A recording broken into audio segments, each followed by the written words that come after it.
오늘은 특이하게 마지막 주 토요일에 토익 시험을 쳤죠.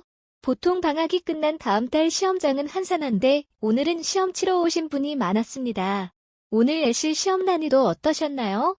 산타가 분석한 난이도는 전반적으로 중상 정도였습니다.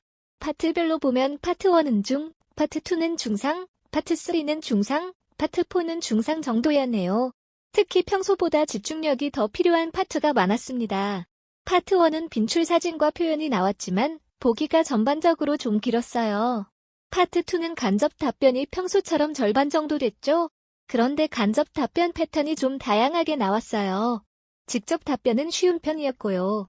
의문문별로 다양하게 나왔는데 평서문이 좀 많았던 것 같네요. 그래서 난이도도 높아졌고요. 파트 3는 지난달에 비하면 빠르기는 보통이었어요. 그런데 지문과 문제가 좀 길었고요.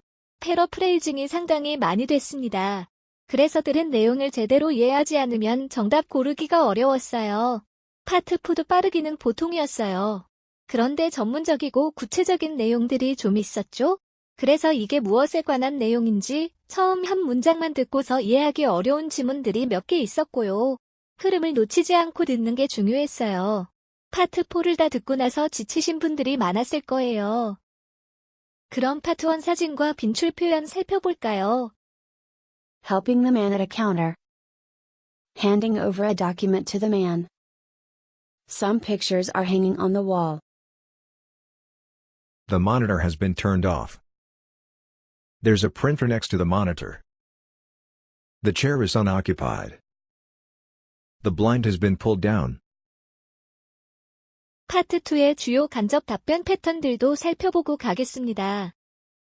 다음 주 수요일에 만나는 게 가능하냐는 일반 의문문에 Let me check my schedule. 이라고 대답했습니다.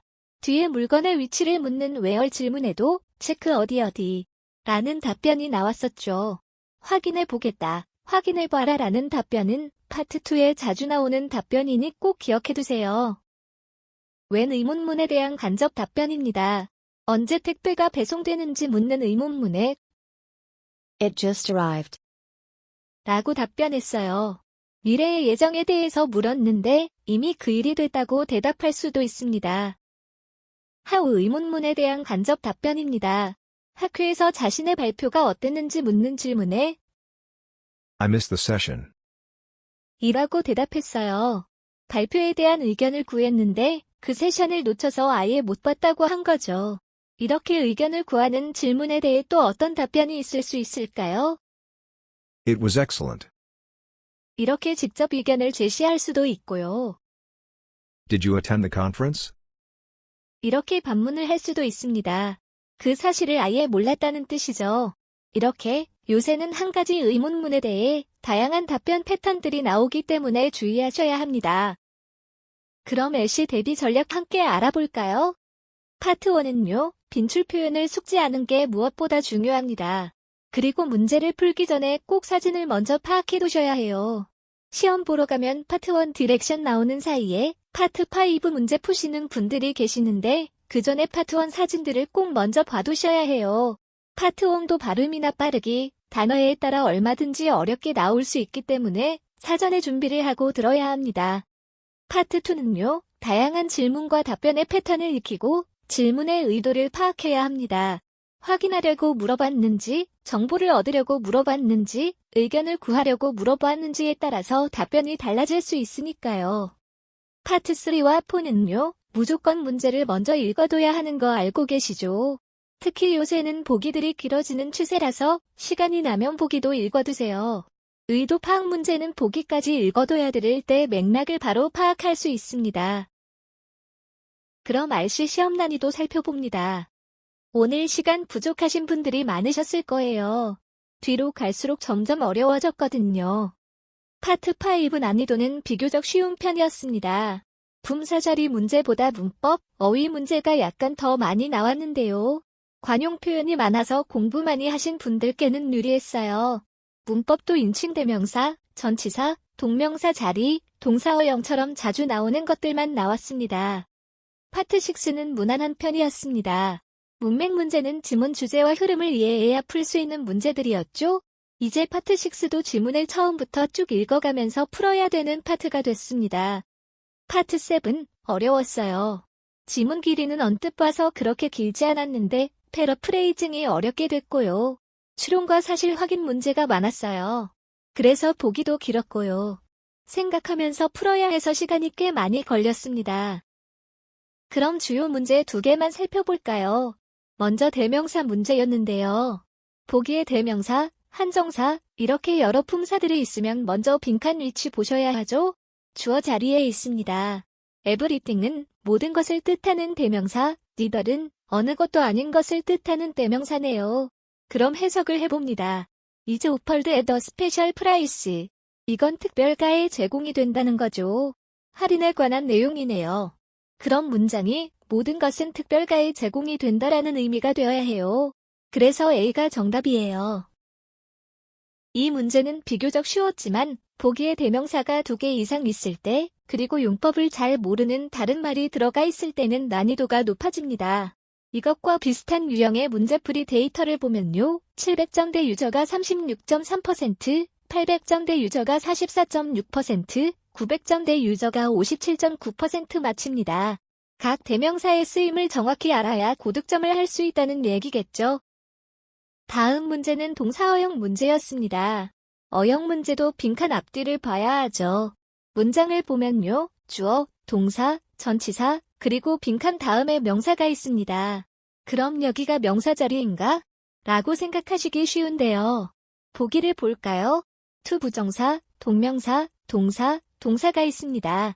이 중에서 전치사 뒤에 올 수 있으면서 명사를 목적어로 취할 수 있는 것은 동명사밖에 없어요. 빈칸에는 pursuing이 들어가야겠죠. 정답은 B였습니다. 전치사 플러스 동명사 플러스 명사의 구조를 눈에 익혀두시면 좋겠죠. 비슷한 문제의 점수대별 정답률 데이터를 살펴볼게요. 700점대 유저의 정답률은 62.3%, 800점대 유저는 68.2%, 900점대 유저 정답률은 72.4%입니다. 동명사는 그렇게 어려운 파트가 아닌데 이렇게 동명사의 자리를 묻는 문제가 나오면 900점대라고 해도 10명 중에 3명은 틀린다는 뜻이에요. 동명사 문제도 2-3달에 한 번은 꼭 나오니까 유의하시고요. 그럼 파트 5에 어떻게 대비를 하면 좋을까요? 700점 이하인 분들은요. 문법은 빈출 유형 위주로 공부를 해두시고요. 문장 구조 파악하는 연습을 하셔야 합니다. 문제를 푸실 때 주어가 뭔지, 동사가 뭔지, 목적어나 보어는 뭔지 이렇게 문장의 틀을 보는 연습이 필요하고요. 700점 넘으시는 분들은 문법 공부가 어느 정도 되셨다 하면 문제 많이 풀어보셔야겠죠? 그러면서 빈출 단어나 수거 표현을 완벽하게 숙지해주세요. 그냥 눈으로 보기만 하는 게 아니라 완벽하게 알아두는 게 중요합니다. 그리고 취향 유형 위주로 공부하세요. 진단고사만 봐도 취약한 파트와 점수를 산타가 다 제공해드리는 거 모두 알고 계시죠? 그리고 파트 5에 자주 나오는 표현들을 한 덩어리로 알아두셔야 합니다. 다음 표현들은 파트 5, 6, 7에 골고루 나오는 것들입니다. 한 덩어리로 외워두면 2초만 해도 정답을 고를 수 있어요. 기억해두시고요.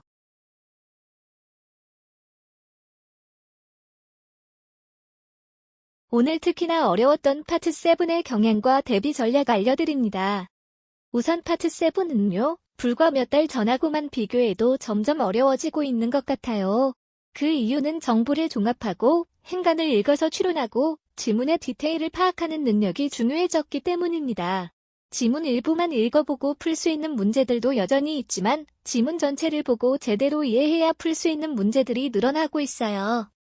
그렇다고 여러분이 파트 7 포기할 수 없잖아요. 압도되지 말고 차근차근 공부하는 게 중요합니다. 우선 750점 이하이신 분들은요. 파트 7의 지문과 문제의 유형별로 학습하시는 게 중요합니다. 산타에서 제공하는 파트 7 강의들을 보시면서 유형들을 정리해보시는 게 도움이 될 거예요. 문제풀이를 하실 때에는 싱글 지문부터 공략하시는 게 좋고요. 750점 넘으시는 분들은요. 실전 문제 풀이를 통해서 노하우를 익히시는 게 중요합니다. 이때 본인에게 취약한 문제를 꾸준히 공략하는 게 도움이 돼요. 산타에서는 여러분들이 틀릴 만한 문제만 추천한다는 거 다들 알고 계시죠? 모바일이나 웹으로 시간 날 때마다 들어오셔서 파트 7 문제 꾸준히 풀어주세요. 주말 오후에 시험 보시느라 수고 많으셨습니다. 최신 경향 문제가 궁금하신 분들은 10월 1일 특별학습을 기대해주세요.